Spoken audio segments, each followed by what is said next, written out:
It's Drewski McGillicuddy's The Punisher Season 2 Review. Hey everybody, it's Drewski McGillicuddy, and I just stayed up for 13 hours watching The Punisher Season 2 on Netflix.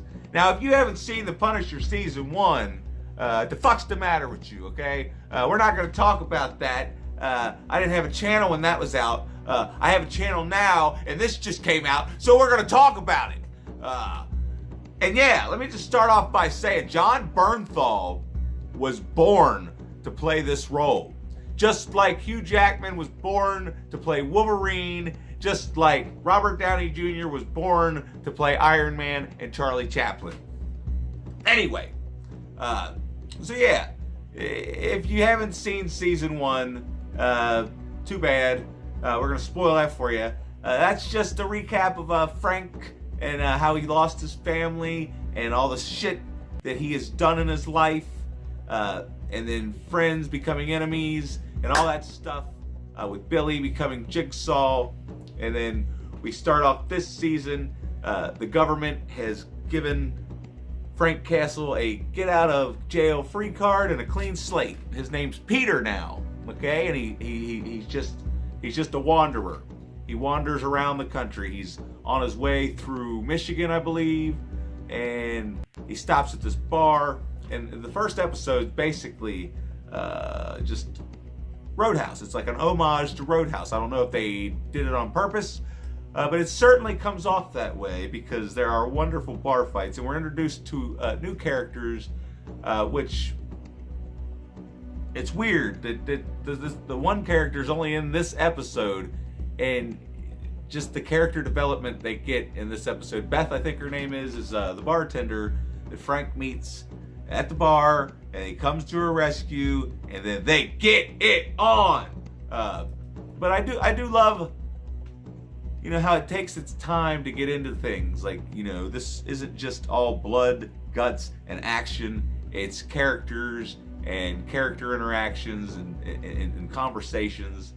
Because I do love the scene where he, the next day, he goes to leave, and her son is sitting in the living room, and then they end up going out for pancakes. And I just love this scene because, especially when the kid goes, "Did you guys have sex?" And it made me laugh. I thought it was hilarious. But anyway, so yeah, then there's like one of the most epic bathroom fight scenes that I've seen, because I haven't seen Mission Impossible yet, that Henry Cavill bathroom scene. But this bathroom scene, I couldn't find any good pictures. I'll keep looking though. Maybe it'll come up. I don't know. But anyway, yeah, just wonderful. Like, it's not choreographed like Daredevil, where it's like all these fancy, I'm a ninja. It's just I'm a Marine and I'm fucking stronger than you, bitch. That kind of shit. But anyway, so we open up.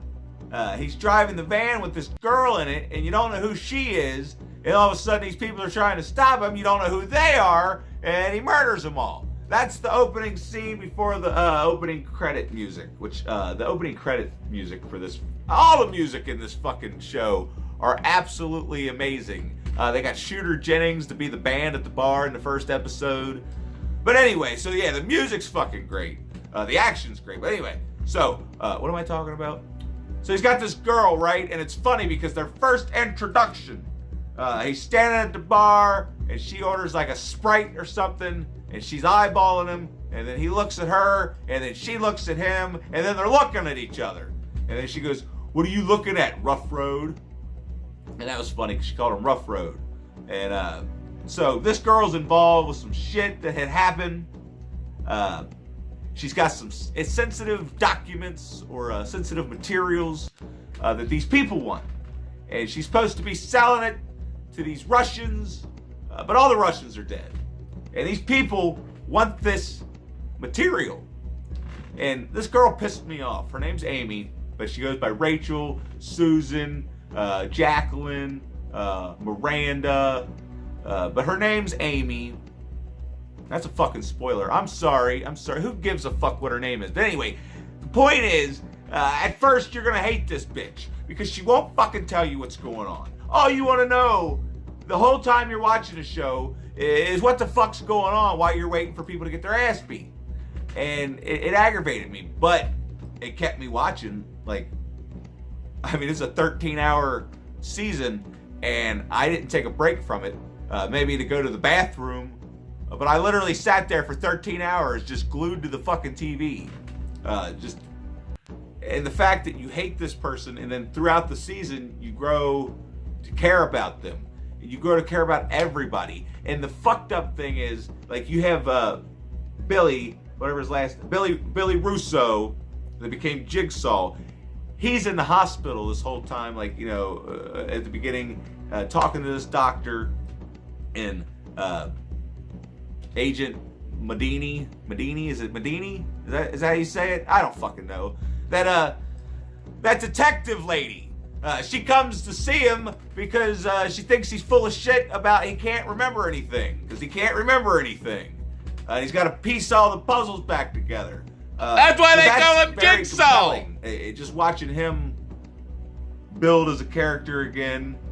And it's funny because there's parts throughout the season where you sympathize with his character. Because he doesn't remember what he did. He doesn't know who did what they did to his face. He has no idea, and it angers him. But yeah, he's obviously a little bit crazy because he goes around recruiting vets to be in a gang. Well, it's not a gang, it's an army. And they go around stealing shit and fucking stuff up. And yeah, so that's just part of it. So yeah, you got Billy Russo coming back and starting an army, but then again, you got these rich people, okay? Here's what it is. It's these rich people.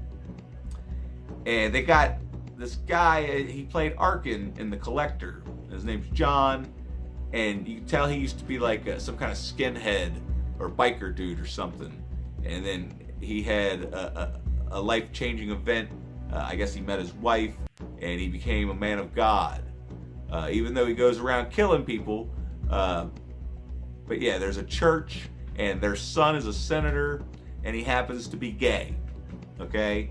And so somebody has pictures of him kissing a dude, and that's what Amy has. That's not really a spoiler. You're going to come to find out all this early on in the season. The main focus of the story is, are they going to get Amy? Is Frank going to find these people? What's going on? Who are these people? Why are they doing this? But yeah. And it's like, big fucking deal. You know, the senator's making out with some dude at a funeral. He's going to be president. They're molding him to be the president. Who's to say having a gay president wouldn't be fabulous? No, but, you know, who gives a shit, right? But anyway, yeah. So this season has a lot going on. Just because even John, the man in black, so to speak, that's coming to kill all these people just to get these photographs. Like, all he wants to do is get home to his kids. He's got 2 boys and a wife. His wife is sickly and she's dying, and all he wants to do is get home and be the last thing that she sees before she passes away. Okay, so you got to sympathize with this guy too. The only people you don't really sympathize with are the actual people behind the whole fucking spiel, which, you know, fuck them. You know, I don't want to talk about them because it's kind of a spoiler. It's kind of spoilery. But goddamn it, John is he's just a man on a mission. It's not necessarily a mission from God, but yeah, he's just as badass as John Bernthal. So the whole time you're like, oh man, these 2 both kick ass. I don't know who to fucking root for. I mean, this season was exceptional. It was definitely the best that Marvel has offered as far as Netflix series. Now, honestly, I'll be honest with you guys. I've only watched first 2 seasons of Daredevil. I plan on watching season 3 of Daredevil, but I definitely watched season 1 of The Punisher and season 2 of The Punisher. Otherwise, we wouldn't be sitting here talking about it. But I never watched any of that other shit like Jessica Jones. It just didn't interest me. And plus, I've heard that, I'm not missing much. But yeah, I definitely would not miss Jon Bernthal as the Punisher. So, and then we got a lot of familiar faces that come back. And, one being Curtis. He's helping